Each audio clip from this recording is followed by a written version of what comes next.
Ito ang tray ng pinakamakulay na kanin dito sa palengke ng Gentry, Cavite. Noong araw, ang Valenciana, ang handaan lang yun eh. Hindi kami nakakatikim noon. Pero nung nagtinda yung magulang namin, sa araw-araw na merong Valenciana. Ano nga ba ang Valenciana at saan ito nanggaling? Minanan natin ng panahon ng Kastila na nagkaroon na naman sari-saring version. Kanin na may kulay siya na orange, hinaluan ng atsuete. Tinawag nating Valenciana ay galing siya sa Valencia, Spain. Pero imbes na bumiyahe pa tayo ng Espanya, dito na natin sa palengke tikman ang Valenciana. Sana nga may ganito sa palengke namin dun sa Pampanga. Mamamalengke ka lang, pwede ka nang tumikim ng Valenciana. Kakain muna bago sila mamalengke. Ito minsan may balot pa, may pasalubong pa. Kaya't sugurin natin at tikman itong nakatagong kainang matatagpuan dito sa loob ng pamilihang bayan ng General Trias, Cavite.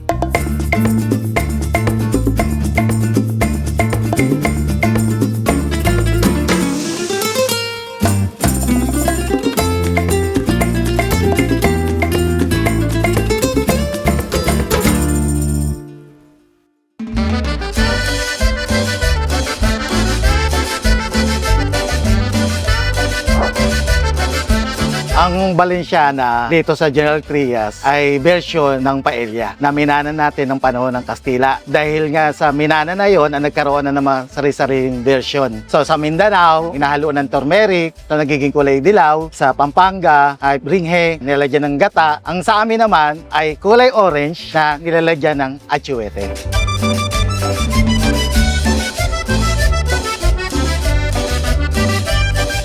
Ako si Omar Emoticado, isa sa anak ni Mang Mike. Kami ang nagpapatuloy ng naiiwang legacy ng aming magulang, si Mang Mike. Nagsimula ang Mang Mike Valenciana ay noong 1989. So, 36 years na ang Mang Mike. Ang Valenciana namin dito sa General Trias, kanin na may kulay siya na orange, hinaluan ng atsuete. Ang Valenciana namin dito ay may iba't ibang klase ng toppings. Meron tayong menudo, adobo, binagoongan, tapa, dinuguan, bopis, at ay balunan. Dito sa amin ay hindi lang Valenciana tinitinda namin. Meron din kaming ulam at kanin. Pwede ring umorder ng ulam at isang plain rice. Sa mga taong first time na kumakain dito sa Mang Mike, lagi silang may comment na, aba, masarap pala ang Valenciana ni Mang Mike dahil first time pwedeng balik-balikan.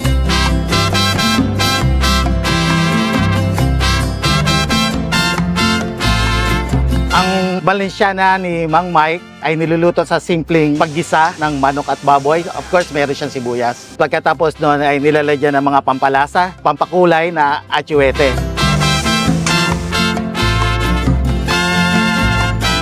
Pagkatapos noon ay lalagyan ng bigas na haluin hanggang sa maiga. Tatakpan, parang nag-inin ka lang ng kanin. Mga 20 minutos, 30 minutos, takpan mo siya. Tapos pag tapos na yung ilang minuto, buksan mo, baliktarin mo lang siya. So maghintay ka uli ng mga 20 or 30 minutes. Depende kasi sa dami ng niluluto. Tapos takpan ulit. Yun, ganun lang yun, simple.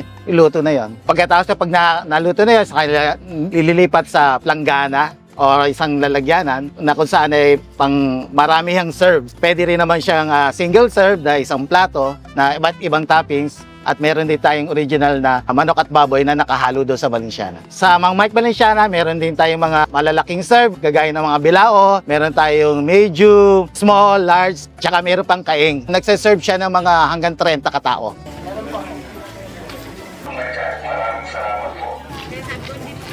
Ingredients dito lang namin binibili sa palengke. Sa madaling araw, bibili na namin yan, tapos iluluto. Tapos dito sa palengke, marami naman malengke. Dadaan muna dito, kakain muna bago sila mamalengke. Ito minsan may balot pa, may pasalubong pa. Sa mga gustong sumubok, lalo na sa mga beginner sa business, ang kailangan lang ay merong determinasyon, mahabang pasensya. Kasi kung ang business, up and down yan. Pagkasa hindi araw-araw, Pasko, maraming bumibili sa iyo eh. Minsan pag bumagyo, kokonti. So huwag kang mahihinaan ng loob. Diretso lang, laban lang. Kaya kami tumagal dito, 36 years, patuloy pa rin kaming nagtitinda at nagbi-business ng ganito. Mga Cubs, iniimbitahan namin kayo na subukan, tikman at kumain dito sa Mang Mike Valenciana. At dito po sa palengke ng General Trias, Cavite, nagbubukas kami ng alas 2 ng madaling araw, maghapon na siya hanggang alas 6. Pero meron kaming brunch din na 24 hours siyang bukas. So anytime pwede kayong pumunta doon, kumain, lagi kayong merong Valenciana na isa-serve sa inyo. Talaga namang mangyaman Ken. Manganta na mga kap! Kainan na mga kab! At welcome dito sa palengke ng General Trias Cavite para tumikim nitong Valenciana o yung parang pula o orange na kanin na specialty nila dito at kasama natin muli si Camera Woman. Magandang araw sa inyo, Cabs Nation, at sa mga Gentrisenyos. Dito tayo ngayon sa loob ng palengke sa isang karinderya ni Mang Mike. Specialty nila tong Valenciana. Sila daw ang sikat dito. Napakaraming toppings at in-order dito ngayon. Siyempre, bilao ng Valenciana. Sobrang overload yata ng toppings niya. May manok na, may baboy pa, may mga hotdog pa. Ito yung usual talaga na Valenciana na may kasama ng toppings. Pero meron ding Valenciana na plain lang at pwede mong lagyan ng kahit anong toppings na i-order mo. Kagaya ng sa akin, in-order ko may toppings na menudo. At pwede ka rin namang umorder dahil karinderya din naman ang style nito. Pwede ka umorder separate na ulam. Kung gusto mo rin tikman yung ibang ulam, kumuha tayo ng platito o isang order ng binagoongan at isang order ng tapa. Kain muna tayo. Isasabay ko na agad yung toppings tsaka yung Valenciana. Curious ako, meron siyang pagka-itsura na Java rice, pero medyo matingkad yung kulay. Cheers! Cheers! Oh, creamy yun, no? Ibang atake ng paella to. Spanish style pa rin naman talaga. Nandun yung lasa ng mga bell pepper, pagkakagisa niya sa gata, mga ganun. Pagkain naman kasi, lakas makatak ng mga matitingkad ang kulay. Pansinin mo, ultimo kwek-kwek, kinukulayan, yung kare-kare, pansit palabok, patigoto, kinukulayan. Kumbaga kasi, pag makulay ang ulam, mas nag-activate yung appetite natin. Pansinin nyo, pag maputla ang ulam, parang nawawalan tayo ng gana. Pero pag makulay, katulad ng mga mapupulang sarsa, automatic masarap yan. Tsaka ang ginamit talaga nilang rice dito, hindi na natawag nilang short grain. For example, yung bomba rice na tinatawag. May mga version din naman kasi na malagkit talaga yung ginagamit. Which is yung Arroz Valenciana ng Bulacan at ng Iloilo. Tapos meron ding version ng Pampanga katulad ng Bringhe. Ayun naman talaga malagkit yun at niluto rin sa gata. Na may turmeric, kaya siya kumukulay. May turmeric din, oo. Which is yung luyang dilaw. Iba-ibang version kasi nga, na-invento siya sa Valencia, Spain. Doon siya nag-umpisa. Pero ang Valenciana ay tawag sa babaeng taga Valencia. Meron tayong order na binagoongan. Ganyan yung itsura niya, mga. Mamula-mula din. So, feeling ko talagang makukulay ang ulam dito, pati menudo, makulay. Ito naman ay binagoongan. Baboy, manatin. Sweet and salty. Yung bagoong na ginamit, hindi naman maalat. Okay sa pang-ulam. Part niya sa kanin. Ako naman yung tapa. Lagay natin sa kanin. Cheers. Parang mag-enjoy ako dito. Nasang-nasa mo yung tinapings dun sa Valenciana. Kasi parang nung niluluto yan, nag-umpisa sa gisa yan. So, kapag lumabas yung katas nung ginigisa mo, tapos nilagyan mo ng tubig, tapos nung ka nagsaing, alam nyo na yung kalalabasan nun, talagang umaaktigan mo yung lasa niyan. Tapos ito, yung mga manok na kasali, kapag umorder ka ng bilao, ganito itsura, kulay din siya. Kasi habang niluluto to, kinukulayan din. So, ganyan na kumape. Tikman natin tong karne. Ganyan siya. Ako din, manok at saka baboy. Yung pagkaka-toppings nung menudo, hindi ko masabing super bagay siya kasi hindi ko pa naman na-try yung ibang ulam. Pero kasi yung kulay niya, nung sarsa, iparis mo dun sa pinaka-Valenciana mo na rice, parang yun talaga siya eh. Parang feeling ko, hindi dapat sila magkaiwalay. Parang may nalalasahan ako na may pagka-creamy, no? Mm. Saktong kanin lang siya, pero may umami, may lasa. Hindi ko na ma-explain, halo-halo na eh. Creamy siya na parang buttery kasi nilalagyan niya ng gata. Kaya gumaganda o mas na-enhance yung kulay niya dahil dun sa atswete. Tapos meron pa siyang sauce na mapula-pula Alam na mo, nilalagay. you can never go wrong talaga with gata eh. Parang kahit anong... Totoo yan. Para sa akin kahit anong ihalo mo sa gata, mapakanin, karne, manok man, talagang nag-iiba. Pag in-infuse mo siya sa pagkain talaga, nag-iiba yung lasa. Balita ko nga sa Bicol nga, bandang Bicol, sa South, minsan ginagata nila sili lang eh. Tapos okay na, wala na. Ang apoy. Wala tayong gata dito yung sa kanin na lang, saka menudo, kahit ang sili. Hanggang palakpak lang ako. Ay mo? Nung huli kong kinain yun, na-bad trip ako eh. Kung napanood nyo yun, nakaka-relate eh. Dahil nga in-innovate na to, nagkaroon na ng Filipino version kasi 'di ba ang paella sa Espanya ay chorizo ang ginagamit. Pero Oo nga. dito ay hotdog. Okay yan. Cheers. Ang ganda lang din na short grain rice ang ginamit. At least kapag kumain ka, tapos niluya mo, alam mo yung texture sa loob, parang sumasambulat lang din.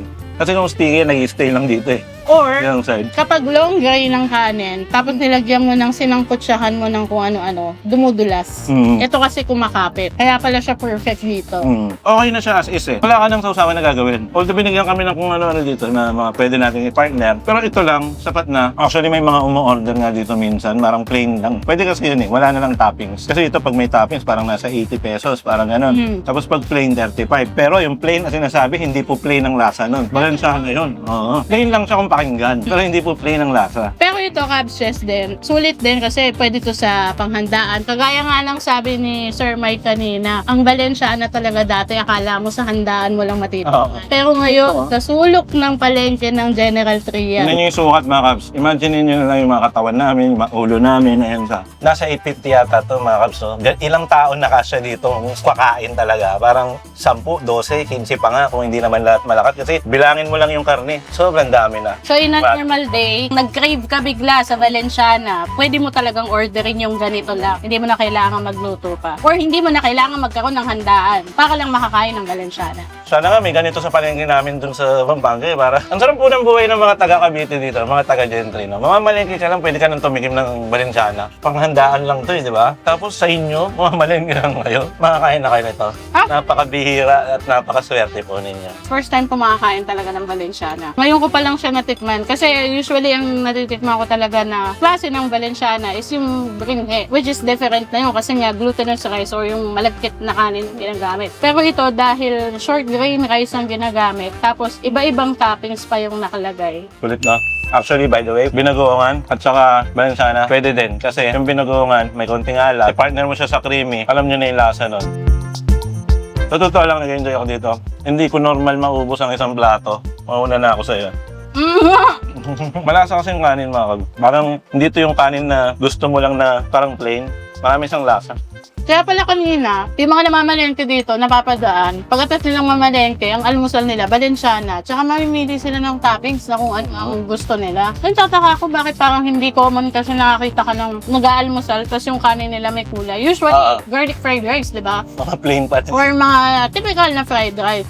Pero nakaka-amaze kasi may ulam, tapos may kulay pula na madilaw-dilaw na rice. Pasensya na po sa word, parang nawiwirdoan ako nung una. Bakit ganun? May kulay mga kanin dito sa, sa kaninderya. Yun pala yung Valenciana. Akala ko kasi ano yun eh, parang yung mukhang paella talaga yung malagkit, nakabila akong malagkit, tapos sinasandok na parang kakanin, gano'n. Yun na pala yung kanin. Nakakain natin na paella, malagkit, tapos parang ang nipis ng pagkahalo to eh. Yung kinakainan natin before. Actually gusto ko to.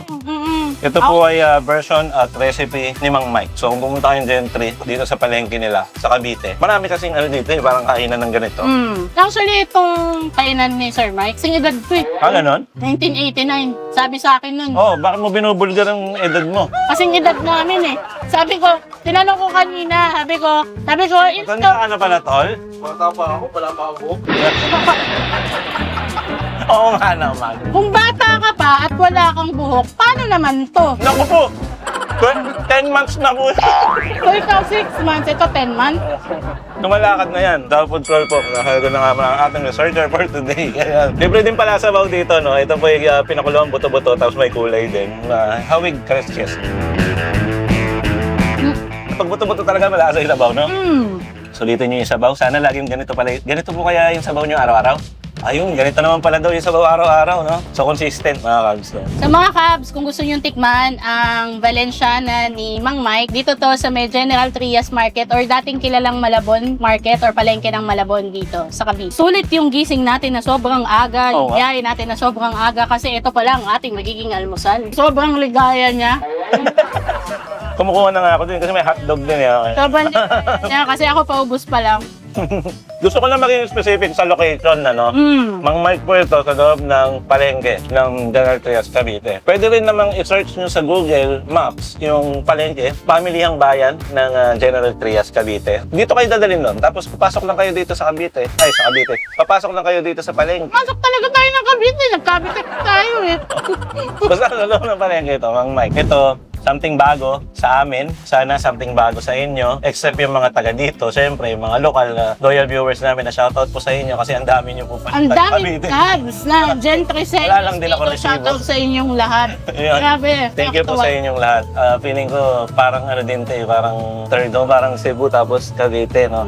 Ganun po ang touring namin sa mga Cubs Nation. Yun. Mga Cavite. Cavite. Tapos dito pa tayo hindi masyadong nakaka-vlog. Ayun nga pala, no? Baka naninibago kayo. Uy, nasa Cavite ang Team Gal. nasa South kami ngayon. Minsan. Pero eto, gusto kong parang i-crawl pa sa mga susunod pa na videos ang Cavite. Isa sa mga bucket list. Kaya kung taga Cavite ka, comment mo sa baba ano suggestion mo para sa isang pangmalakasang Cavite food crawl. Tsaka nakakatuwa na mag-present ng ganitong klaseng pagkain na hindi common. Hindi kasi siya common eh. Hindi mo siya makikita sa Maynila unless meron talaga nag-specialize na mga restaurant na ganito. Pero ito, in a common place, kagaya nung sa palengke, makikita mo to. So, sabi ko nga kanina, in a normal day, kung nag-crave ka, gusto mo ng Balenciana, dito mo siya lang makikita.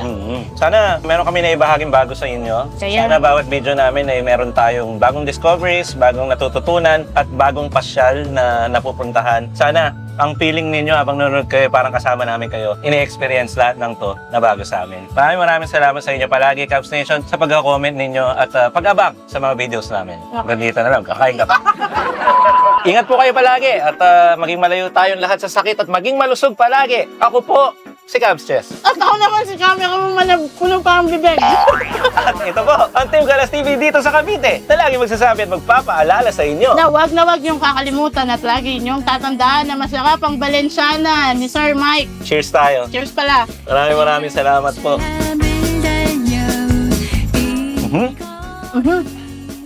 Woo! Gary B yun. Valencia. Balenciana yun! Huwag mo nang ipasok. Kanina ko pa kinurek. Galing kasi doon. Galing na naman sa kanya. Sabi ko sa'yo, mga ambag talaga niyan eh. Ito na. Talaga namang masarap at manyaman. Kenny! Bye. Peace out. Bye-bye! Alright. Thank you so much. Valenciana ni Mang Mike dito sa palengke. Malengke. Goods, masarap at manyaman genital. Yaman, Thank you kay Sir. Thank you kay Sir Omar. Maraming salamat sa time. At patatakip, chow food crawl naman magtakip kaya. Yung ulo niya din ba yung pantatakip? Ay, papayag kaya siya? Baka magalit sa atin eh. Huwag kang magagalit. Ako mukhang pabubugay. Pwede. Ayan, takot na.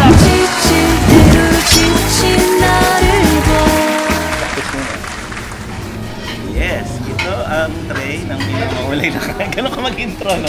Ito ang tray ng... Natatawa-tawa pa eh. pinakamahulay na kanin. Haligi ng Cavite. Yan, bonus script yan mga kalsa. Ganun ko siya diniliver. Sige na, yung clip mo na yan. Lagyan natin ng drama yung angle ng bonus clip. Ayan, kumakain na po sila. Ayan, no?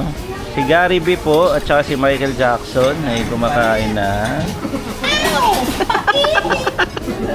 Joke po kasi ni Jumbo yun, yung tinuro niya sa akin kanina bago namin i-outro. Sabi niya, woohoo! Gary B. Gary Valenciano. Valenciana po yan kasi. Sa kanya galing yun. Kahit bonus clip na to, may food crawl po tayong gagawin. May pupuntahan tayo doon mamaya. Titikman na natin, tas uwi na tayo. May panawagan lang daw muna ang Gary B ng Team Galas TV. May panawagan ka daw ah. Wala. Iuwi ko to. Mamaya. Sabi mo kasi uuwi mo na siya eh. Siya ba? Sinong siya? Ganun kayo lahat. Mahangin. Ayan na. SH ba yun? 1, 2, 3. Nakauwi na ata. Thank you po sa inyo. Ayan, kay Mang Mike po tayo kumain. Tapos dito si Chow may tinuturo. Tikman daw natin tong katabi na may mga pansit. Ayan, kasi dito daw ay may pansit na parang pansit kilawin. Tama ba? Pansit kilawin. Ganito siya, oh. Ay, hello po. Hello po. Good morning po. Ano din to, Nay? Valenciana? Valenciana rin po. Parehas ng kinain natin. Tapos dito, more on pansit naman sila. Kami po. Ito po yung aming pansit kilawena. Ito daw, pansit kilawin. Ayan. Huling-huli po ang take-out ni Chow. Ayan. Tama, may pauwi ka pa, oh.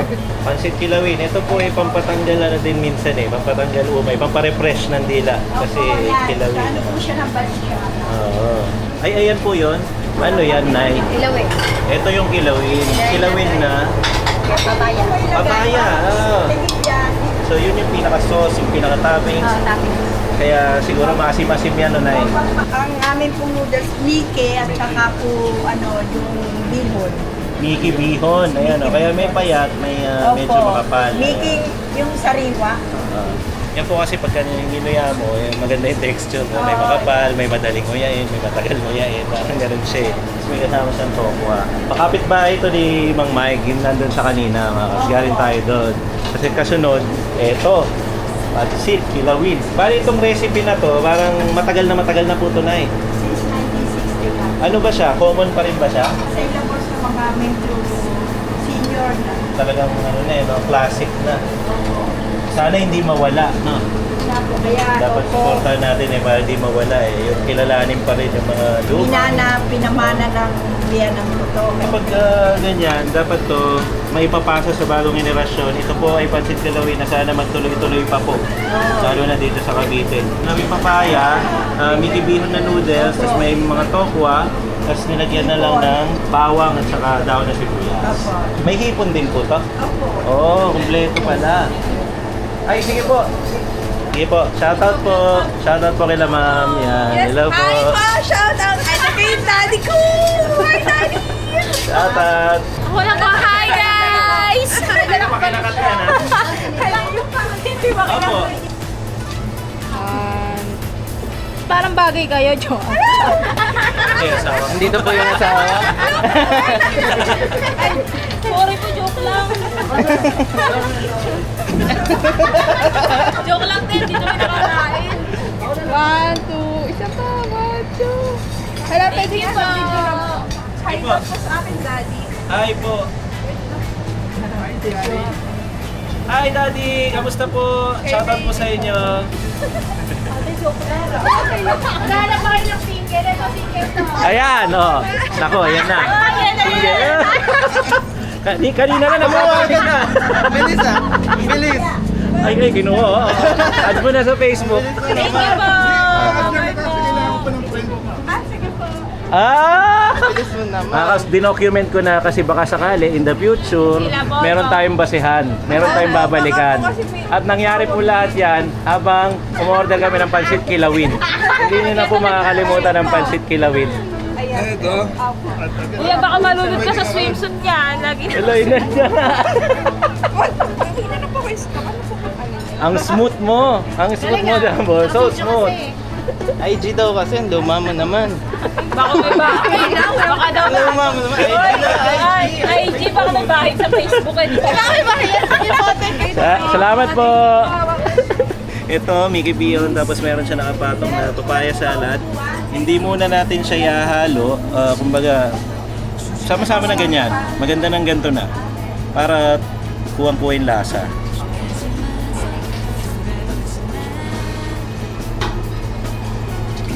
Maasim talaga.